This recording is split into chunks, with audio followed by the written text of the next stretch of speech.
मेरे पिताजी शाखा में जाते थे। एक अधिकारी ने तो मेरे से कहा कि मेरे पिताजी शाखा में अध्यक्ष थे।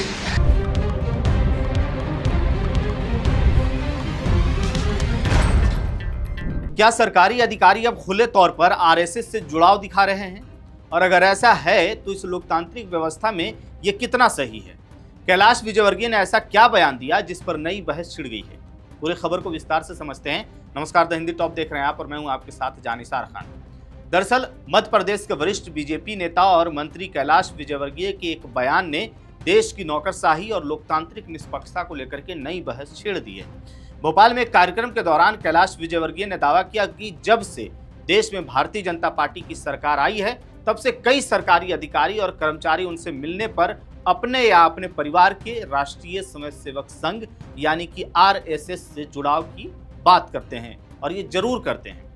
विजयवर्गीय ने कहा कि आजकल जो भी अधिकारी उनसे मिलने आता है वह जरूर यह कहता है कि वह कभी शाखा में जाता था। कोई कहता है कि उसके पिता शाखा में जाते थे, कोई कहता है कि उसने शाखा में बेल्ट पहनी है, शॉर्ट्स पहने हैं। हम सरकार में जो भी अधिकारी आता, सर मैं शाहजहाँपुर में था सर, तो माखन सिंह जी शाखा लगाते थे, वहाँ जाता था। अरे भाई अभी तुम जाते हो, हमारी सरकार में भी उसके पहले तो कोई बताया नहीं तुमने। हर अधिकारी के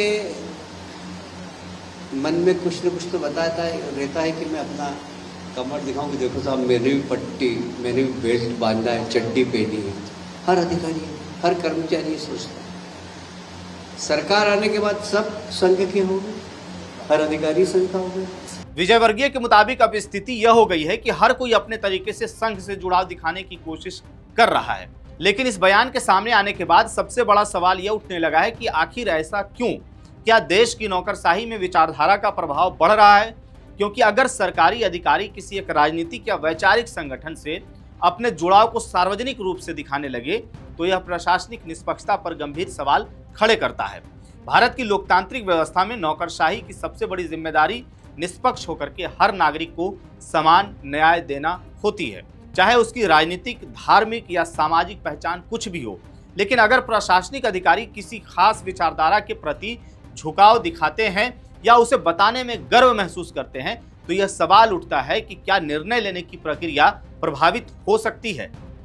अब आप कल्पना कीजिए कि अगर कोई आम नागरिक पुलिस या प्रशासन के पास न्याय की उम्मीद लेकर के जाता है और उसे यह महसूस हो कि सामने बैठे अधिकारी की सोच पहले से किसी विशेष विचारधारा से जुड़ी है, या उस अधिकारी को ऐसा महसूस हो कि सामने वाला हमारे विचारधारा का नहीं है, तो क्या वह निष्पक्ष निर्णय पर भरोसा कर पाएगा? जो पीड़ित है उसे क्या यह भरोसा होगा कि उसे न्याय मिलेगा?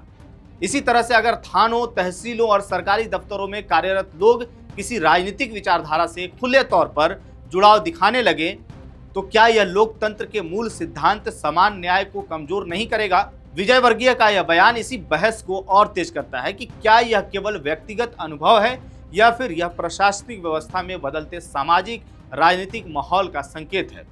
दूसरी तरफ यह सच है कि भारत में हर व्यक्ति को अपनी विचारधारा, आस्था और सामाजिक जुड़ाव रखने का अधिकार है। क्योंकि जब ये मैं कह रहा हूं तो कुछ लोग ये सवाल उठा देंगे कि आप ऐसा कैसे कह सकते हैं, क्योंकि हर व्यक्ति को अपनी विचारधारा, अलग अलग विचारधारा रखने का अधिकार है। लेकिन सवाल यहाँ पर यह है कि क्या सरकारी पद पर रहते हुए उस जुड़ाव का सार्वजनिक प्रदर्शन उचित है? क्या यह जताना सही है कि वो किस विचारधारा से प्रभावित है?